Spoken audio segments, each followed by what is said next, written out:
Hi, Mickey Quinn with Retail Level Up.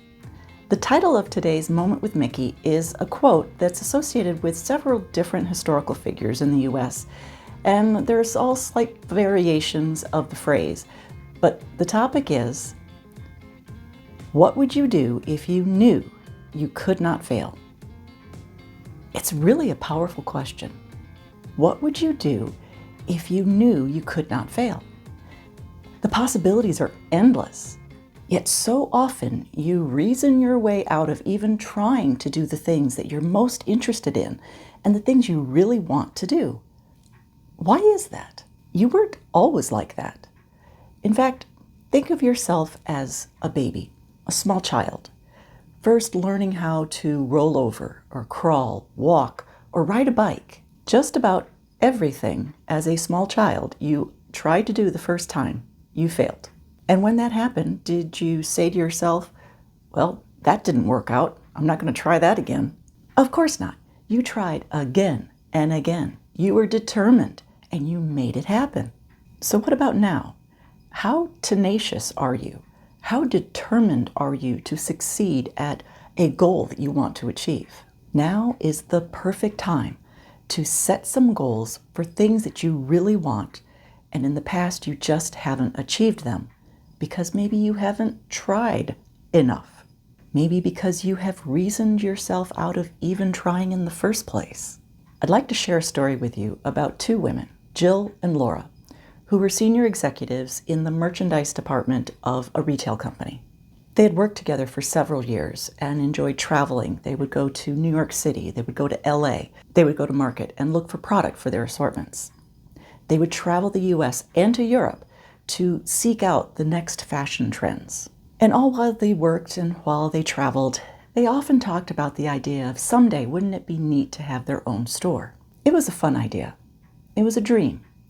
But they were both senior executives. They were making a very nice income, and if they weren't the primary breadwinner in their family, they were significantly contributing a hefty portion of the entire family budget. They were comfortable. They were comfortable in their jobs. They were comfortable in life. And so the dream of starting their own business was just a dream for someday. Life was good. Things were good. Until they weren't so good. The economy was tough. And the company, the retailer that they worked for, was facing a major technical infrastructure upgrade that they had to implement in order to continue doing business going forward. But the owners of that retail company owned several different businesses in a variety of industries, and they looked at the investment that they were having to decide whether or not they wanted to make in this retail company. It was going to take several $1,000,000 to upgrade the company computer hardware and software in order to be in compliance. And they looked at that investment and decided it wasn't a good one. So they decided to shut that business down and liquidated it and ceased all operations. This put all of the employees, including those two senior executives in the merchandising department, Jill and Laura, out of jobs overnight. And in that moment of wondering what was going to happen, what were they going to do? How are they going to find a new job? There weren't any retail companies in their town.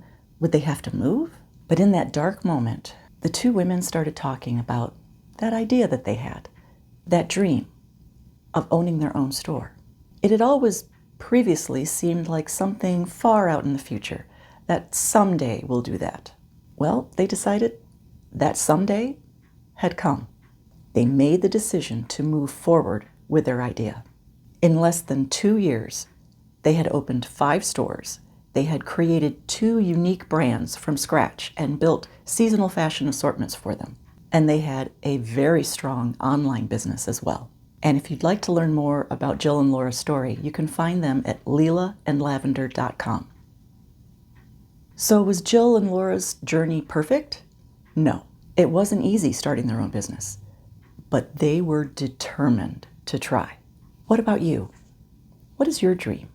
What is your goal? What is it that you want that you haven't taken even the first step at trying yet? Make 2023 the year that you do it. And you don't have to do it alone.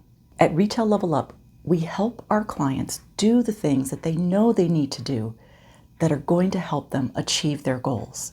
So if today is your someday and you want to get started on an important project, reach out to us at info@retaillevelup.com and schedule your complimentary consultation. You'll come away with it with ideas and strategies on how you can make your project work. And visit our website, Retail Level Up. Be sure to sign up for our newsletter. We send Monday Motivation and Top Tip Tuesday, because we all can use a little extra motivation right now, and we can certainly use some top tips. Because now, even more than ever, it's time to level up.